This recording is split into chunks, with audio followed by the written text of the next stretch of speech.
పెళ్లి ఇలా జరుగుతుందని, మన ఇద్దరం ఇలా కలుసుకుంటామని నువ్వు ఎప్పుడైనా అనుకున్నావా? మొదటిసారి కలిసినప్పుడు అనుకోలేదు, కారణం మీరు గుడ్డివారు కనుక. రెండోసారి కలిసినప్పుడు అనుకున్నాను కటకటాల్లో కలుసుకోవచ్చని. మూడోసారి కలిసినప్పుడు ఇదేదో జిడ్డు అనుకున్నాను. నాలుగోసారి కలిసినప్పుడు సుత్తి అనుకున్నాను. ఆ తర్వాత ఇది కత్తే గుచ్చుకుంటుంది అనుకున్నాను. నీ ప్రేమకి నీ మెట్లున్నాయి కాబట్టి ఆ మెట్లన్నీ ఎక్కి నేను అందుకున్నాను. ఏంటి ఏడు సరళ చెయ్యండి. ఏమైంది? ఎక్కడికి? ఇప్పుడు ఇస్తాను. అరే సరళ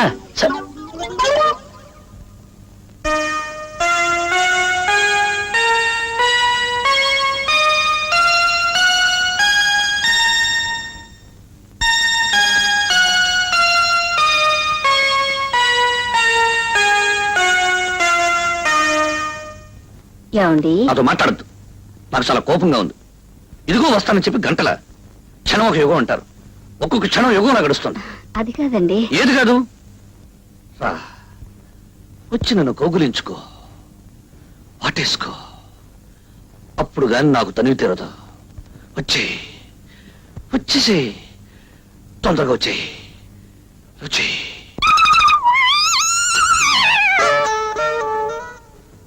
సరళ, జీవితంలో మొదటి రాత్రి చాలా అందమైన రాత్రి. ఆ రాత్రిని ముక్కలు చేసి ఇలా ఆడుకోవద్దు. రా వచ్చి నన్ను కౌగులించుకో, లేకపోతే నేనే వచ్చి నేను కౌగులించుకో. అల్లుడు గారు,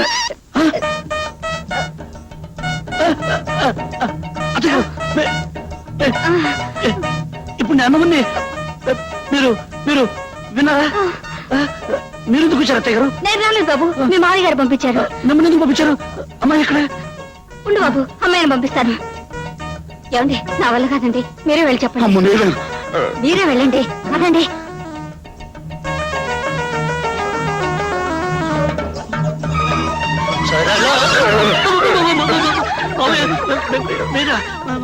అవును నేనే. అమ్మాయి ఎక్కడ? అమ్మాయి ఒక్క నిమిషం బాబు. నా వాళ్ళగా చెప్పడం ఎలాగండి? ఓ పని చేద్దాం, ఇద్దరం కలిసి వెళ్దాం.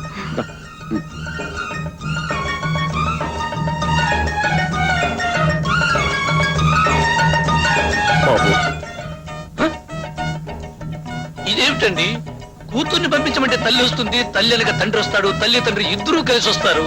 అసలు నాకు పెళ్లి అయిందా లేదా? ఈ రోజు నాకు శోభనం ఉందా లేదా? లేదు బాబు. ఈ విషయం చెప్పడానికే సందేహిస్తున్నాం బాబు. దేనికి? దేనికంటే నువ్వు చెప్పవే. మరి అమ్మాయికి అమ్మాయి మీరు చెప్పండి. ఆడవాళ్ళ విషయం నేనేలా చెప్పనే, నువ్వు చెప్పవే. ఆడదాన్ని అల్లుడు గారి దగ్గర నేనెలా చెప్పనండి? నువ్వు చెప్పవే. మీరు చెప్పండి. నువ్వు చెప్పవే. మీరే ఎవరో ఒకరు చెప్పండి. బాబు ఇవన్నీ 1 2 3 మూడు రోజుల అమ్మాయి. వద్దు, అర్థమైపోయింది, చెప్పద్దు. అర్థమైపోయింది.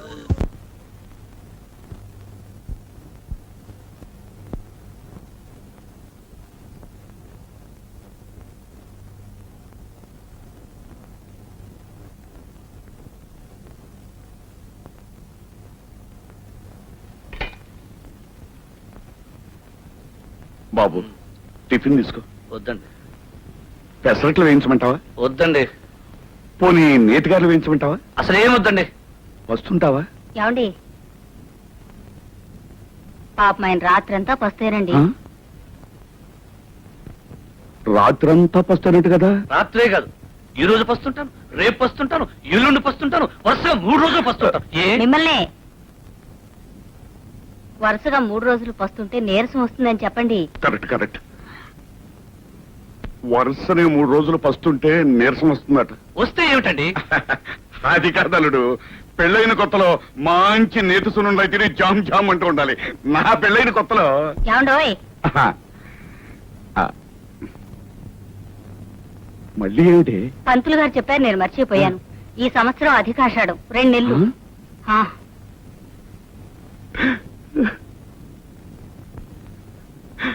అల్లుడు, ఇప్పుడు నేను చెప్పే విషయం విని నువ్వేమీ అప్సెట్ అవ్వద్దు. ఏమిటండి? అధికాషాఢం అని అధిక శ్రావణం అని అప్పుడప్పుడు వస్తూ ఉంటాయి. ఆ అధికాషాఢం ఈ సంవత్సరమే వచ్చి పడింది అల్లుడు. అందుచేత ఒక్క నెల కాదు 2 నెలలు మీరిద్దరూ కలుసుకోకుండా దూరంగా ఉండాలి అల్లుడు. ఈ ఆషాఢం ఇప్పుడే రావాలా మావయ్య? అది నా పెళ్లికే రావాలా మావయ్య? నాకు ఈ ఆషాఢాలు గీషాఢాలు వద్దు. మొదట అనుకున్నట్టుగా 3 రోజులే. అల్లుడు అల్లుడు 2 నెలలు మావయ్య మావయ్య 3 రోజులు. కాదల్లుడు, ఒక్క 2 నెలలు ఓపిక పట్టు. లేదు మావయ్య 3 రోజులు. లేదల్లుడు, ఒక్క 2 మావయ్య, నెలలు. మావయ్య, మావయ్య, ఒక్క 2 3 నెలలు. రోజులు. కాదు బాబు, దాని వల్ల అరిష్టం ఉంది. ఏమరిష్టం అండి? ఏమిటది? ఏమవుతుంది? అది కాదు బాబు, పెద్దవాడిని నేను పోతాను. ఆ. ఆ. మావయ్య అయితే చెప్పు, నన్ను ఏం చేయమంటావు? ఏం చేసేదే ఉంది బాబు, శాస్త్ర ప్రకారం ఈ 2 నెలలు దూరంగా ఉండాలి. భగవంతుడా, నేనేం తప్పు చేశాను నా మీద ఇలా కక్ష సాధిస్తున్నావు? మావయ్య ఆ. దీనికి వేరే మార్గం వేయలేదు. ఆ, మార్గం అంటే మనకు చిన్న మార్గం ఉంది. ఏమిటది? తొందరగా చెప్పేసి. ఆ, ఇటు అత్తవారింట్లోనూ కాకుండా అటు పుట్టింట్లోనూ కాకుండా వేరే ఎక్కడైనా కాపురం చేయొచ్చు. వేరే వేరే ఇది చూసుకుంటే అంతే కదా.